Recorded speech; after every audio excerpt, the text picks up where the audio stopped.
Here is another vintage fan, another Eskimo. Let's see if there's an information tag anywhere. Let's see if there is one anywhere. It's on the bottom here. On the bottom.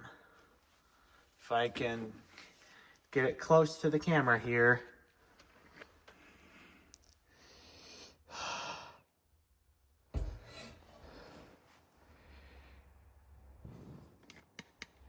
This is Eskimo here. It's a 2105 to 120 volts.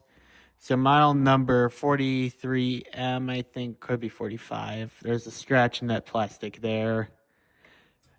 60 cycles. Bursa Manufacturing Company.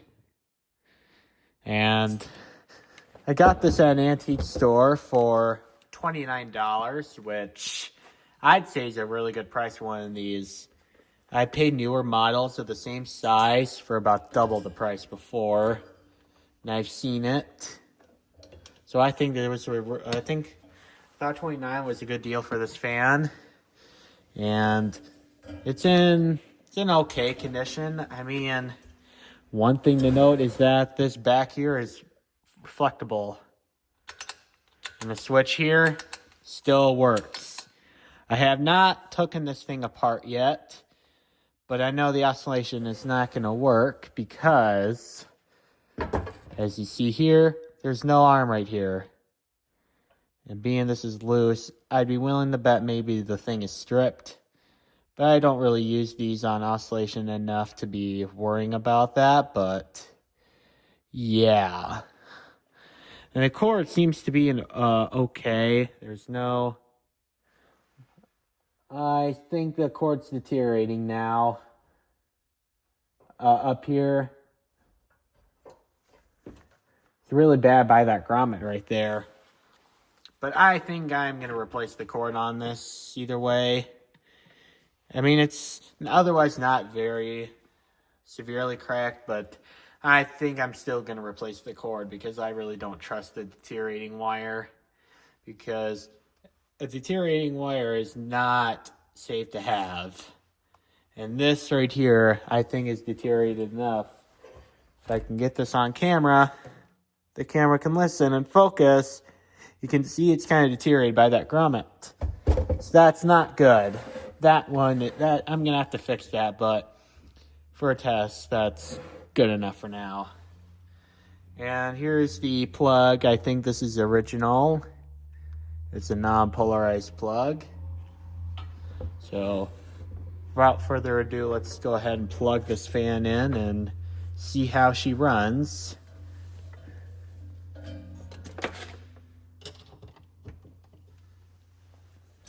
I'm not getting any zaps so far. That's good. Here is low. I think 3 is the low speed.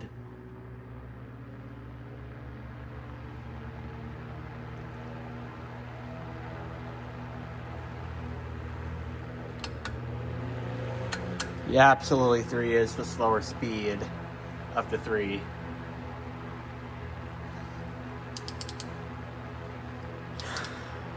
So basically these older fans right here, because they were intended to run on 110 volts or something like that, these right here would be, like, I don't think this is as slow as it would have been back in the day. And back in the day, you would have had like 110 volts coming into your house, so that probably wasn't really effective, the speed coil. And low to medium, it's noticeable, but it's not a big difference like you would see on a modern day fan. But that's because it's a speed coil base, and back in the day, like I said before, I think on this video, if you would have had a true 110 volts coming into your house, it would have had a lot slower of a speed. Here's high. It's not a big jump between medium and high. It's constantly quite negligible. But the oscillation's not working, so that's kind of a bust. But I mean, if that's the worst we could say for a cheapo fan after nearly 70 or 80 years later, I think it's still okay.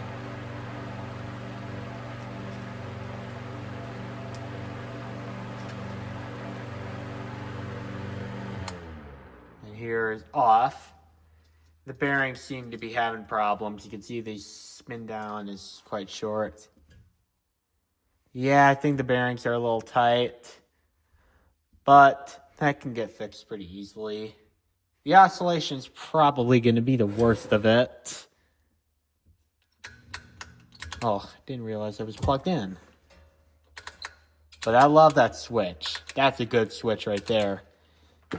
You wouldn't find a switch like that on a modern fan. Like, this is a switch right here. But I'm going to get in there and service this fan eventually and see what's going on with the oscillation, because not that I ever use these on oscillation, but just because I like fixing stuff. Alright, well, hope you guys enjoyed the video. Thank you guys for watching, and I'm out.